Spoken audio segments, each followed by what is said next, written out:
dongo kik right magi watimango wanyon. Te iwacho kanya ni wantiere kod jodongo mano 2.7 e Kenya kae kalure kod census maendo setim. Okonyal wacho ni jodongo giduto seche moko gikale sanda kata gikale jwang nikech gin mana moko kuomgi. Akia kuntiere kod data manyiso ni en adi kuom 2.7 ma seche moko irocho ratiro margi. To thothne kwang'iyo kaka gini timore.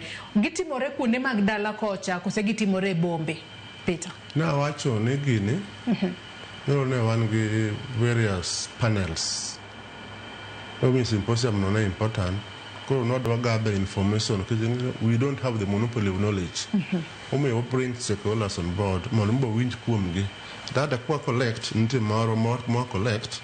So that NGOs, CBOs, and other non-stakeholders maybe they collect data, including some partners globally.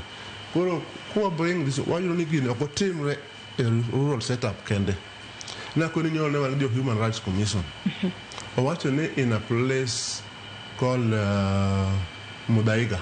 In a place called Karen.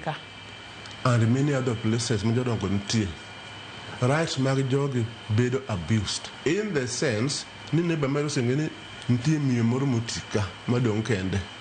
Kuno tinde nyitire manala nyalo di defile kata maa mutino.